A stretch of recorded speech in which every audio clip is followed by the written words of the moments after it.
Sonic 2 the Hedgehog. It was a movie. I saw it. Did I like it? Find out in this professional review. Okay, note, I don't know a whole lot about movies. I am not a professional of any kind. You know this if you watch my stuff.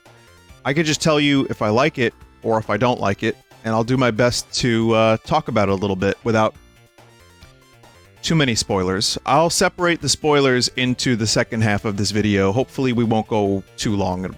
You know, I'm hoping for maybe like a 10-minute video. The reason I'm doing this as a separate review is because people have been asking me if I've seen it a lot.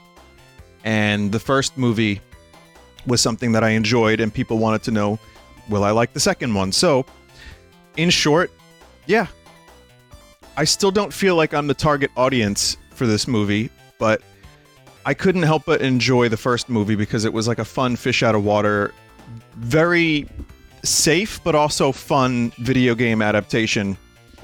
And what I liked about the first movie still definitely stands in the second movie. Like, Jim Carrey as Robotnik carried the movie in a lot of ways. The voice acting from Ben Schwartz was great, and I enjoyed just the adventure of it. I mean, it felt like a video game. There were times in this movie that genuinely felt more like the Sonic games than the first one, because the first one was mainly like, you know, here's this story of friendship and this fish out of water alien weird hedgehog that looks like a rodent that they then fixed in post after a lot of extra work. This movie, since the character was established, they were able to do more video gamey stuff, but at the cost of the James Marsden character, who doesn't get as much to work with in this movie. And then they do some stuff with him and his family, and I didn't really think it was that exciting or amazing, even though everybody I thought did a pretty damn good job, and the chemistry was good. And also, the chemistry with fake CG Sonic the Hedgehog was surprisingly good this time around, too. Like, it was good the first time. Works here, for me, at least. I thought that the movie was, since it was mostly CG, I could just imagine Jim Carrey in a room alone. It's like, the call sheet is just Jim Carrey alone for, like, months. And, I gotta be honest, though, he brought his own energy to the movie, and it works really well for me. I mean, I grew up with Jim Carrey, and I'm talking mainly about just him as a performer. It's the stuff that I enjoyed as a kid, and I think it works really well for this movie. He's the perfect, in my opinion, the perfect Robotnik. And, yeah, the movie, it does get kind of sentimental. It's about the friends we made along the way. And this isn't really a spoiler, but, you know, Tails is in the movie. It's in all of the promotional material. And of course, Knuckle also shows up. If you didn't know that, sorry. But, you know, gotta go fast. And here's the other thing, too. Like I said, all the human performance stuff was mostly solid, even if it did detract from what made the movie, like, a lot of fun, which was the adventure stuff. And the action, some of the CG looked really good, and some of it looked a little cheap later on, at least in my opinion. But it didn't really matter because I was already invested in enjoying the ride. It felt a little long.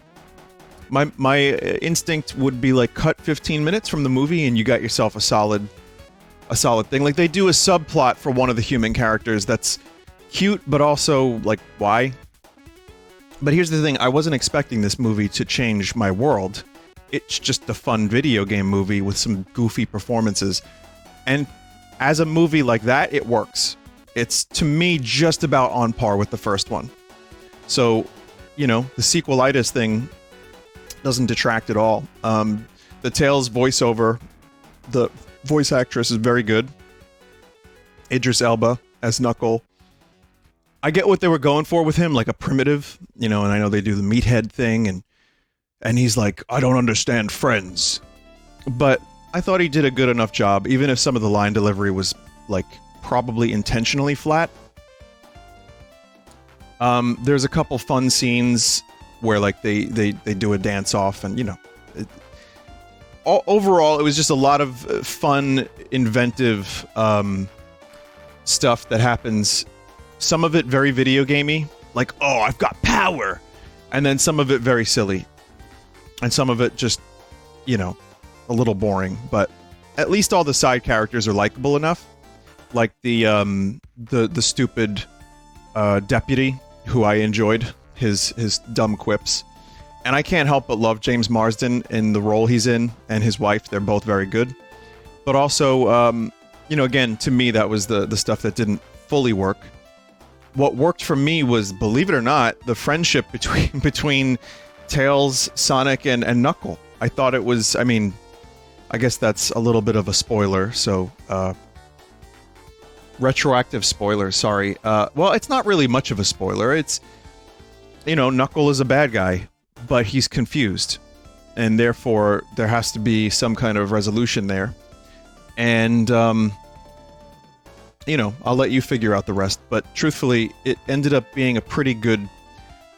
It worked well. Like, the character arcs in the movie, Sonic doesn't have as much of one, but Tails kind of has one, and, you know, Knuckle has one, and Robotnik is just batshit insane, and I thought it worked okay. Now, as a video gamer who doesn't really love the Sonic franchise and doesn't really get it, there were moments where I just was, like, face-palming, like, okay, here we go.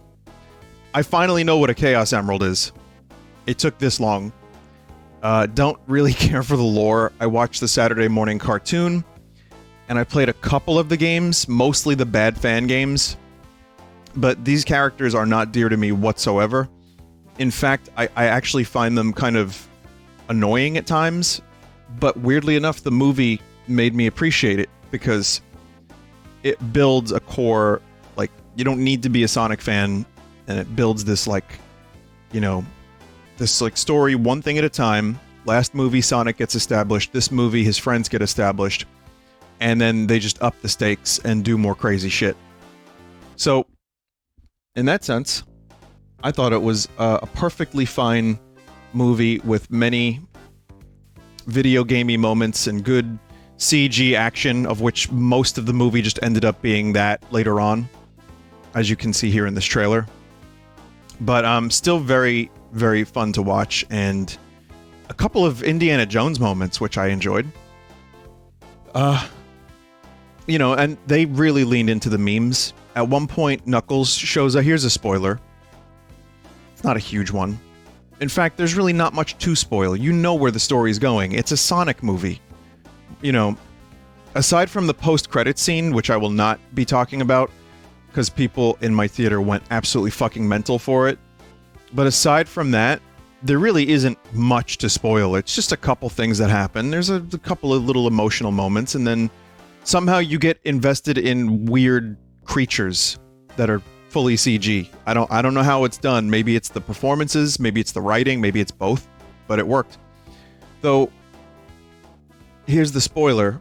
They lean into the memes. Meaning, you have, Knuckles shows up, and then I think Sonic or someone says, "I'll show you the way."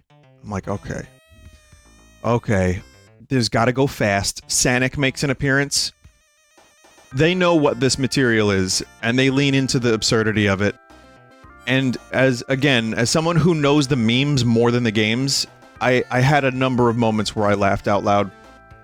I thought they said Gunt at one point in the movie, but they didn't. I laughed for no reason, and I was like, oh wait, no one else is laughing. I don't think they said that. So that's me. That's on me. So, in closing, the Sonic the Hedgehog movie was a lot of fun, about as good as the first one. I don't know how they're going to raise the stakes for the third one, but I don't know the story of Sonic. I'm sure they're going to have material for years because of all that stuff that exists. However, Jim Carrey says he may retire from acting. I have a feeling they'll be able to convince him to do one more. I don't know if he's going to actually retire. He said he's thinking about it. If he is, I do hope he can at least do one more Sonic movie and have like a nice, fun trilogy. And if so, and the third one is any good, I mean, I think these might be the best video game movies yet. I love Detective Pikachu, that's my favorite, but these two together, they're definitely, it's crowd pleasers, and lots of fan service. It's fan service, the movie. And, you know, again, I'm not the target audience. There were things that went over my head. There were things that, like, my eyes glazed over because it was just so much bright color action and fight and, like, talks about, yeah, my power. But if you turn your brain off a little bit and you like the Sonic franchise, even if you don't, like me, I think you'll get something out of this movie. Throw it on if you don't want to watch it in the theater. If you just see it randomly one day, it's fun. So I don't have like a number score for it, but it's definitely a 6 out of 10. No, it would be higher than that, but I don't have a number score for it. So anyway, yeah, I guess I'm a Sonic fan now. I know what a Chaos Emerald is. That's all that qualifies, right? I just need to know that. That, and also I now know, finally, who Knuckles is. I think. I don't know how much of the lore they changed. I don't know what they did with the character that is original for the movie. But again, it works, and then, again, just to reiterate, it's the friendship stuff that weirdly worked for me as well. And I don't know how it did, but it was nice to see. And as someone who's felt like an outsider a lot of my life, and why am I bringing me into this? But truthfully, I have some weird reservations about, you know, like fitting in and having, like, you know, big groups of friends, and this movie kind of touches on that, or even just like having a friend, period. And that's like kind of his arc for the movie, and it's not just punch, punch, punch, it's that as well. And it was cool. Also, the soundtrack was good, and they had a number of different songs that were cool. So, and I guess one more thing I liked was the scenes when there wasn't huge battle moments and just fighting and you know, like end of the world stuff, like just Sonic being goofy. Again, Ben Schwartz does a very good job, and I think they did a good job coming up with fun scenarios for Fast Hedgehog in real world. So again, I'm going to end this now for real. I'm not a professional of any kind. I couldn't tell you about the cinematography, which to me looked fine, even if it was just a big CG fest. It wasn't anything incredibly imaginative. Some moments looked good, some moments were fun. But, you know, it was just a good, solid video game movie that fans of the series are going to love. And if you just like games or dumb, weird action movies with blue hedgehogs, I think you'll like it. I did. Let's see if the third one can top this. Anyway, thanks for watching. That was Too Sonic, Too Fast, and the Furious. There was a Vin Diesel joke, and it was good. There it is. Sonic 2 the Hedgehog, Too Furious, Too Fast. Thank you for watching. And I give this movie a